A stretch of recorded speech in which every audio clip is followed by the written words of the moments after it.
دوستو، آج میں آپ کو شہاب بھائی کے سفر کے دوران پیش آنے والا وہ واقعہ سنانے جا رہے ہیں جسے سن کر آپ دنگ رہ جائیں گے۔ شہاب بھائی وہ انسان ہے جس کا چرچا ہر جانب ہے۔ اللہ تبارک و تعالیٰ کے عشق میں ڈوبا وہ شخص جو جانے کتنے دنوں سے پیدل مسافت طے کر رہا ہے تاکہ وہ اللہ تبارک و تعالیٰ کے حضور حاضری دے سکے اور حج کر سکے۔ شہاب بھائی پاکستان کے بارڈر کے قریب پہنچ چکے ہیں، لیکن اس سے پہلے ان کے ساتھ راستے میں جو معاملات ہوئے انہیں دیکھ اور سن کر کوئی بھی شخص اللہ تبارک و تعالیٰ کے حضور جھک جائے اور شہاب بھائی پر اللہ کی خاص رحمت کا اقرار کر لے۔ ان کے سفر کے دوران ایسے معجزے ہوئے کہ غیر مسلم بھی دیکھ کر کلمہ پڑھ لیں۔ یہ چند دن پہلے کی بات ہے جب شہاب بھائی ایک جنگلی اور پہاڑی علاقے سے گزر رہے تھے۔ ان کی طبیعت کچھ ناساز تھی، لیکن وہ اپنا سفر ترک نہیں کر سکتے تھے۔ وہ چلتے جا رہے تھے۔ مونسون کا موسم ہونے کے باعث بارش کبھی بھی شروع ہو جاتی تھی۔ ایسے ہی وہ جنگلی علاقے سے گزر رہے تھے جب بارش اچانک شروع ہو گئی۔ شہاب بھائی اور ان کے ساتھ جو پولیس والے تھے سب نے سفر روکنے کا فیصلہ کیا۔ آس پاس دور دور تک سارا جنگل ہی جنگل تھا، کوئی آبادی، کوئی گاؤں نہیں تھا۔ بارش لگاتار 4-5 گھنٹے جاری رہی۔ یہ صورتحال دیکھ کر پولیس آفیسر نے کہا کہ میرے خیال سے ابھی ہمیں رک جانا چاہیے اور بارش بند ہونے کا انتظار کرنا چاہیے، کیونکہ لگاتار بارش کی وجہ سے آس پاس سبھی راستے بند ہو چکے تھے۔ پولیس آفیسر کے کہنے پر شہاب بھائی نے رکنے کا فیصلہ کیا اور ان سب نے مل کر ایک مناسب جگہ ڈھونڈ کر وہاں خیمہ لگایا اور بارش رکنے کا انتظار کرنے لگے۔ لیکن بارش رکنے کا نام ہی نہیں لے رہا تھا۔ آہستہ آہستہ چاروں جانب پانی بھرتا گیا۔ شہاب بھائی نے اپنے خیمے میں عشاء کی نماز پڑھی اور پھر دل سے دعا مانگی کہ وہ خیر و عافیت سے اپنی منزل تک پہنچ جائے۔ ہولے ہولے رات گزرتی گئی، لیکن بارش رکنے کا نام ہی نہیں لے رہا تھا۔ شہاب بھائی کے ساتھ آنے والے باقی لوگ اور پولیس والے سو گئے، جبکہ شہاب بھائی جاگتے رہے۔ بارش اب پہلے سے کم ہو گئی تھی۔ تھوڑی دیر بعد ان کی بھی آنکھ لگ گئی اور وہ بھی سو گئے، لیکن کچھ دیر بعد ہی ان کی آنکھ کھل گئی، کیونکہ خیمے کے باہر سے عجیب سی آواز آ رہی تھی، جیسے کوئی تکلیف میں ہو اور کراہ رہا ہو۔ شہاب بھائی کچھ دیر تو اپنا وہم سمجھ کر اسے نظر انداز کرتے رہے، لیکن پھر آواز بڑھتی گئی۔ یہ جنگلی علاقہ تھا اور باہر جانا بھی خطرناک تھا۔ شہاب بھائی کسی کو تکلیف میں نہیں دیکھ سکتے تھے، چنانچہ وہ اللہ کا نام لے کر اٹھے اور خیمے سے باہر نکل آئے۔ باہر آنے پر انہیں زیادہ آواز سنائی دینے لگی۔ آواز دائیں جانب سے آ رہی تھی۔ راستہ خراب تھا، لیکن شہاب بھائی بنا ڈرے دائیں جانب چلنے لگے۔ جیسے جیسے وہ آگے بڑھتے جا رہے تھے ویسے ویسے آواز تیز ہوتی جا رہی تھی، اور پھر ایک جگہ پہنچ کر وہ رک گئے۔ انہوں نے دیکھا کہ ایک درخت کے ساتھ ایک بڑا سا ایک بکری کا بچہ بندھا ہوا تھا۔ وہ ایک موٹے لمبے رسے سے بندھا ہوا تھا۔ اس کی ٹانگ زخمی ہو چکی تھی، جس سے خون بہ رہا تھا، جبکہ ٹھنڈ کی وجہ سے وہ بکری کا بچہ کانپ رہا تھا۔ شہاب بھائی اسے دیکھتے ہی اس کی جانب بڑھے اور موٹی رسی کو کھولنے کی کوشش کی، لیکن وہ رسا اتنا لمبا اور موٹا تھا کہ شہاب بھائی اسے آسانی سے کھول نہیں سکتے تھے۔ وہ آس پاس کچھ ڈھونڈنے لگے تاکہ رسا کھول سکے، لیکن کچھ بھی نظر نہیں آیا۔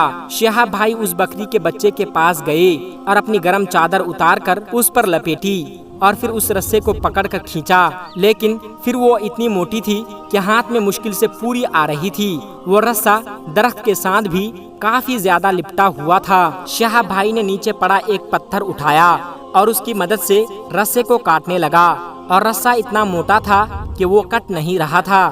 بارش بھی جاری تھی، لیکن وہ بکری کے بچے کو وہاں چھوڑ کر واپس نہیں جانا چاہتے تھے، بلکہ رسے کو کھولنے کی کوشش کرتے رہے، اور تقریباً فجر کے وقت وہ رسا درخت سے کھل گیا۔ شہاب بھائی تھک چکے تھے۔ وہ بکری کے بچے کو اٹھا کر خیمے میں لائے۔ انہیں دیکھتے ہی ان کے ساتھیوں نے کہا کہ شہاب بھائی آپ کہاں چلے گئے تھے؟ ہم کب سے آپ کو ڈھونڈ رہے تھے۔ اس پر شہاب بھائی نے رات والی پوری کہانی سنا دی۔ شہاب بھائی نے اس زخمی بکری کو مرہم پٹی کی اور اسے دودھ کا پورا ایک ڈبہ بھی پلا دیا۔ اسے لٹا کر فجر کی نماز پڑھنے لگے، لیکن جیسے ہی وہ نماز سے فارغ ہوئے وہ دیکھ کر حیران رہ گئے، بکری کا بچہ غائب تھا، وہ چادر وہیں پر پڑی تھی اور وہ رسہ بھی ادھر ہی تھا جو شہاب بھائی اپنے ساتھ لے کر آئے تھے۔ سب نے مل کر آس پاس دیکھا، لیکن وہ بکری کا بچہ کہیں بھی نہیں ملا۔ بارش پھر سے کم ہوئی تو ان لوگوں نے سفر شروع کرنے کا فیصلہ کیا۔ جیسے ہی جنگل ختم ہوا ایک نیا علاقہ شروع ہو گیا۔ وہ لوگ چلتے رہے۔ جیسے ہی شام ہونا شروع ہوئی سب کو پھر سے رات گزارنے کی فکر ہوئی، کیونکہ اس وقت وہ لوگ جنگل کے گھنے اور خطرناک حصے میں تھے۔ اچانک جانوروں کے گرانے کی آوازیں سنائی دینے لگی، جیسے وہ بہت ہی قریب پہنچ گئے ہوں۔ وہ سب ڈر گئے تھے کیونکہ چھپنے کی کہیں بھی کوئی جگہ نہیں تھی۔ اچانک شہاب بھائی نے اپنی چادر نکالی اور کہا کہ سب اس کے نیچے چھپ جاؤ۔ سب نے ایسا ہی کیا۔ معجزاتی طور پر چادر اتنی بڑھ گئی کہ سب اس کے نیچے پوری آ گئے، اور پھر انہوں نے جنگلی بھیڑیوں کو دیکھا جو ان کے سامنے ہی گھوم رہے تھے، لیکن اللہ کے حکم سے ان لوگوں کو نہ دیکھ پا رہے تھے۔ ایسا اس چادر میں کیا تھا؟ سب سوچ میں پڑ گئے۔ کچھ دیر تک وہ بھیڑیے گھومتے رہے اور پھر بھاگ گئے۔ جیسے ہی بھیڑیے وہاں سے بھاگ گئے سب شہاب بھائی کے گلے لگ گئے۔ اس نے سب کی جان بچا لی، جبکہ شہاب بھائی بھی حیران تھے کہ یہ کیسے ہوا تھا۔ اس نے تو بس ایسے ہی چادر میں چھپنے کا کہہ دیا۔ شہاب بھائی کے ساتھیوں کو ان سے دلی عقیدت سی ہو گئی تھی۔ ان میں ہمت اور جذبہ مزید بڑھ گیا تھا۔